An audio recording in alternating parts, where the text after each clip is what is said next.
राम। मैं पंडित A P Shukla. आज का हमारा विषय जो है केंद्रुम योग। आप लोग अपनी पत्रिका देखिएगा और बहुत आसान तरीके से मैं बताऊंगा कि केंद्रुम योग होता क्या है। अगर पत्री में है, वैसे बहुत कम ही कुंडलियों में मिलता है केंद्रुम योग। मैंने भी अपने ज्योतिषीय जो है समय कार्यकाल में 15 सालों में मैंने बहुत ज़्यादा 4 से 5 कुंडली देखी होंगी केंद्रुम योग से पीड़ित। ऐसी ऐसी अवस्था में, और इसके बारे में इतना ज़्यादा लिखा है क्लासिकल बुकों में, जो ज्योतिष से संबंधित बुकें हैं और अच्छी बुकें हैं, चाहे वो जातक पारिजात हो, चाहे आपका लघु पराशरी हो, चाहे आपकी जो है ज्योतिष दर्शन हो, चाहे भाव फलित हो। उन्होंने तो ये तक बता दिया है। हालांकि दिक्कतें होती हैं। सबसे खराब योगों में एक योग होता है केंद्रुम योग, सबसे खराब योगों में, और वो बनता है चंद्रमा से। और चंद्रमा को कहा गया मन, माता और मन, मनसो जातक। अगर मन किसी का ठीक है तो सब कुछ ठीक है। ऐसा कहा गया है कि ऐसे अगर ये कुंडली में बन रहा है, राजा के घर भी पैदा हुआ बच्चा भिखारी के समान है। निर्धन होते हैं ऐसे लोग, परिवार से दूर रहते हैं, मलिन, दुखी, क्या क्या लिखा है उसमें क्लासिकल बुकों में, दुख। लेकिन एक चीज़ है कि एक ग्रह के खराब हो जाने तो क्या सारे ग्रह खराब हो गए? थोड़ा सा इसमें अतिशयोक्ति है। चंद्रमा जरूर, मैं ये कहूँगा, चंद्रमा ग्रहों को बल देता है। और अगर ये पूर्ण केंद्रुम योग बन रहा है तो सरवाइव करने में थोड़ी सी दिक्कतें ज़रूर होंगी, दिक्कतें परेशानियां ज़रूर होंगी, उसमें कोई दो राय नहीं है। पहले आप समझ लीजिए, मैं बहुत साधारण तरीके से बताऊंगा। और अगर आपकी कुंडली में केंद्रुम योग है तो थोड़ा सा सतर्क हो जाइए, ये चीज़ मैं ज़रूर करूँगा। पहले समझिए केंद्रुम योग होता क्या। सबसे बड़े हानिकारक योगों में केंद्रुम योग होता है। पहले समझिए केंद्रुम योग। और एक चीज़ और है, मेरा वीडियो बनाने का मेन उद्देश्य ये था कि एक सज्जन से अभी मेरी 3-4 दिन पहले बात हुई, और पेशे से वो डॉक्टर हैं, ठीक है, और गवर्नमेंट के डॉक्टर हैं। उनको किसी पंडित जी ने बताया कि आपकी कुंडली में केंद्रुम योग है। तो उनकी पत्री दिखाने मेरे पास आए थे, तो कहा कि साहब मेरी कुंडली में और केंद्रुम योग है, और पंडित जी ने ऐसा सब बताया, ये बता दिया। मैं बड़ा उसमें विचलित हो गया हूँ, मुझे समझ नहीं आ रहा मैं करूँ तो करूँ क्या। और मेरे साथ ऐसा ही जो भी चीज़ें उन्होंने बताई, अभी तक तो नहीं, उन्होंने कहा आगे होगा, पंडित जी ने कहा आगे होगा। तो मैं आपको बताता हूँ सबसे पहले केंद्रुम में होता क्या है, कैसे बनता है, कैसे देखा जाता है। मान लीजिए चंद्रमा यहाँ बैठा है, चंद्रमा यहाँ बैठा है। वो चंद्रमा आपकी कुंडली में कहीं भी बैठ सकता है। चलिए इस जगह पे मान लेते हैं चंद्रमा बैठा है, ठीक है। अब चंद्रमा के अगल में और बगल में, मतलब चंद्रमा के एक भाव आगे और एक भाव पीछे, मान लीजिए चंद्रमा इसकी इस भाव में और इस भाव में। राहु केतु सूर्य को काउंट नहीं किया जाता है, राहु केतु और सूर्य को काउंट नहीं किया जाता है, ये चीज़ का ध्यान रखिएगा। मंगल, शनि, बुध, बृहस्पति, शुक्र अगर इन दोनों भावों में नहीं बैठे हैं और इसके साथ नहीं बैठे हैं तो केंद्रुम योग बनेगा।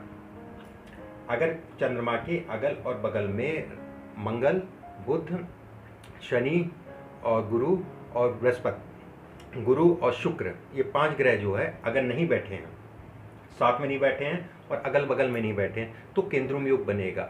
सूर्य बैठा हुआ है तो वो काउंट नहीं होगा, वो केंद्रुम योग में आएगा। राहु बैठा हुआ है तो वो काउंट नहीं होगा, केंद्रुम योग होगा, चाहे वो साथ में बैठे हों। अब ये केंद्रुम योग बन गया, जैसा उनकी पत्री में भी केंद्रुम योग बना हुआ था, इसी इस अवस्था में था, ठीक है, कि अगल बगल में कोई ग्रह नहीं था, उसके साथ कोई ग्रह नहीं था। अब तो जो है बहुत दिक्कतें होंगी। पंडित जी ने बताया है कि मलिन हो जाओगे, दुखी हो जाओगे, निर्धन हो जाओगे, परिवार से दूर रहोगे, राजा के घर पैदा होगे तो भी निर्धन हो जाओगे, और बहुत दूर चले जाओगे घर से। इतनी चीज़ें बता दी पंडित जी ने। और अगर क्लासिकल बुकों में देखा जाए उसमें भी यही लिखा है। लेकिन क्लासिकल बुकों में जो अच्छे लेवल की हैं, जिनकी मैंने बात की है, उसमें ये भी लिखा है कि उसकी काट क्या है। पंडित जी को ने नहीं बताई, लेकिन इन क्लासिकल बुकों में काट लिखी है। अब काट क्या है, मान लीजिए गुरु यहां बैठा हो, गुरु की दृष्टि 1 2 3 4 5, गुरु की 5वीं दृष्टि होती है, 9वीं दृष्टि होती है, या 7वीं दृष्टि होती है। गुरु उसको देख ले चंद्रमा को, केंद्रुम योग भंग हो जाएगा। भले गुरु इसके साथ बैठा हो, केंद्रुम योग भंग हो जाएगा। कोई ग्रह चंद्रमा के साथ बैठे हो, केंद्रुम योग भंग हो जाएगा। मंगल, शनि ये सब बैठे हो, केंद्रुम योग बंद हो जाएगा। शुक्र बैठा हो, केंद्रुम योग भंग हो जाएगा, ठीक है। ये भंग होने की स्थिति होगी। और कैसे भंग होता है ये भी बताता हूँ। चंद्रमा से चौथे में, सातवें में, 10वें में जब ग्रह बैठते हैं तो केंद्रुम योग भंग हो जाता है। इस चीज़ का विशेष ध्यान रखिएगा। चंद्रमा से चौथे में 1 2 3 4 इस भाव में, 7वें में इस भाव में और 10वें में अगर कोई ग्रह बैठा हो तो केंद्रुम योग भंग हो जाएगा। एक चीज़ का ध्यान रखिएगा, आपकी पत्री में चंद्रमा यहाँ पर ही बैठ सकता है, यहाँ पर ही बैठ सकता है, यहाँ पर ही बैठ सकता है, यहाँ पर ही बैठ सकता है, यहाँ पर ही बैठ सकता है। तो ये ध्यान दीजिएगा कि चंद्रमा से चौथे, 7वें, 10वें में मतलब कहाँ, या मान ली यहाँ बैठा है तो चंद्रमा से चौथे 1 2 3 4 यहाँ कोई ग्रह बैठा होगा जो मैंने आपको बताया, राहु केतु और सूर्य को छोड़ के। उसके बाद यहाँ कोई बैठा होगा, 7वां हो गया, और 10वां हो गया, यहाँ कोई बैठा होगा, 10वां हो गया। ये तरीका है कि केंद्रुम योग को भंग होने का। उसके बाद चंद्रमा पे किसी ग्रह की दृष्टि पड़े तो भी केंद्रुम योग भंग हो जाएगा। ठीक है, अब मान लीजिए मंगल ये बैठा हुआ, मंगल यहाँ से एक तो इस जगह मंगल बैठा है 10वें भाव में, केंद्रुम योग एक तरीके से भंग हुआ। उसके मंगल ने चंद्रमा को देखा, लक्ष्मी योग का निर्माण किया। मंगल ने इस जातक को, अगर ये किसी कुंडली होती, दिमाग से बहुत मजबूत बनाया, निर्णय लेने की क्षमता दी इसी ने। और ये पंडित जी बता रहे थे केंद्रुम योग भंग हो गया। ऐसे लोग उदासीन रहते हैं, लेकिन ये इसने जो है ऐसी दृष्टि डाली है कि ऐसा जातक जो है दिमाग से बहुत मजबूत हो जाता है। ठीक है, उसके बाद मान लीजिए शनि बैठा है, शनि यहाँ बैठा है और इससे तीसरी दृष्टि चंद्रमा पे डाली तो भी केंद्रुम योग भंग हो गया। विष योग हो गया, चंद्रमा ने, शनि ने, अगर मैं इसी पत्री को मानता हूँ, शनि ने चंद्रमा को दृष्टि दी, विष योग का निर्माण किया। ऐसे जातक जो है कंफ्यूजन में रहते हैं, लेकिन केंद्रुम योग बहुत बड़ा योग है। मैं बता नहीं, मैं 15 साल में जो है 4 से 5 कुंडलियाँ देखी होंगी ऐसी 15 सालों में। इसलिए मैं कह रहा हूँ कि आप लोग अपनी पत्री जरूर देख लीजिएगा, अगर ये है तो थोड़ा सतर्क हो जाइएगा। तो ये तरीके हैं केंद्रुम योग को देखने के और उसके भंग होने के।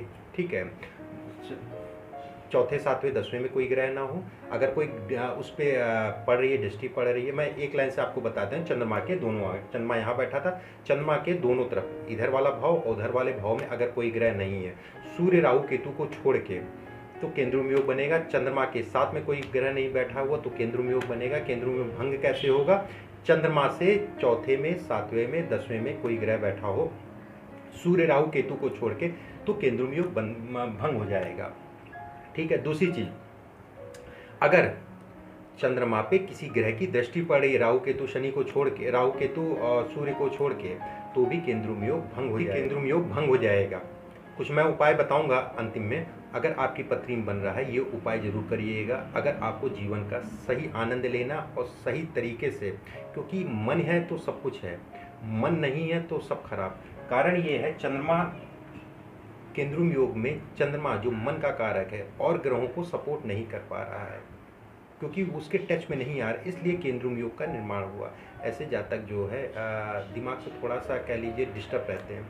बिल्कुल मैं ऐसा नहीं कहूँगा। और एक चीज़ और ध्यान रखिएगा, चंद्रमा से चौथे में, 7वें में, 10वें में अगर आपके कुंडली में, पत्री में केंद्रुम योग बन रहा है, तो सबसे ज़्यादा दिक्कत जो है चंद्रमा से चौथे में, 7वें में और 10वें में ही होगी।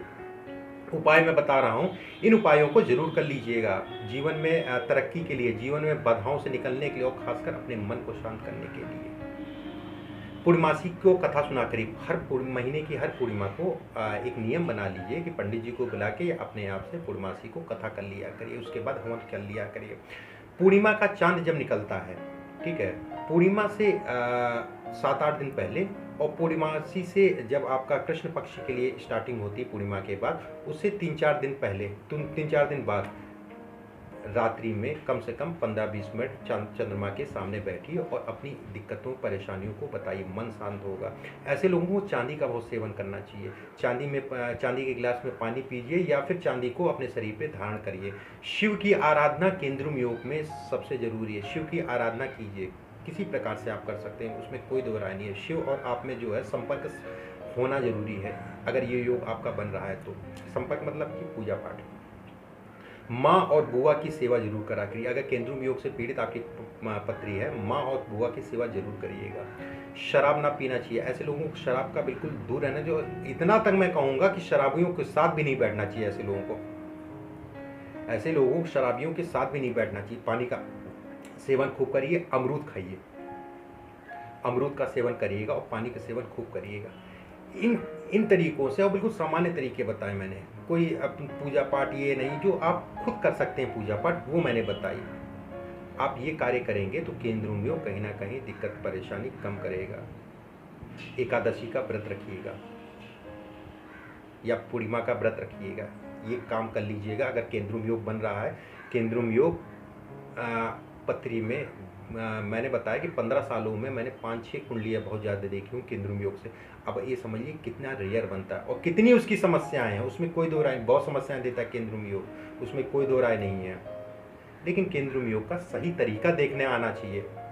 अगर सही तरीका नहीं है, पंडित जी ने बता दिया तो उनको, डॉक्टर साहब को, कि ये डॉक्टर साहब ये है ऐसा ऐसा केंद्रुम योग, अभी डॉक्टर साहब अभी तक तो सब कुछ ठीक है, अभी नहीं, अभी आगे होगा, तो ये स्थिति खराब है, ये स्थिति दयनीय है। अगर चीज़ का नॉलेज नहीं है, वो सज्जन तो बेचारे परेशान हो गए, बताने लगे रात मुझे नींद नहीं आई कि उन्होंने ऐसा ऐसा बता दिया। तो ये तरीका है। चलिए मेरे साथ बने रहिए, चैनल को लाइक और सब्सक्राइब जरूर करिएगा। समय समय पर ऐसी मैं जानकारियाँ दूंगा जिससे आप लोगों को लाभ मिलेगा। कुछ हाथ की रेखाएं भी मैं बताऊंगा अगले वीडियो।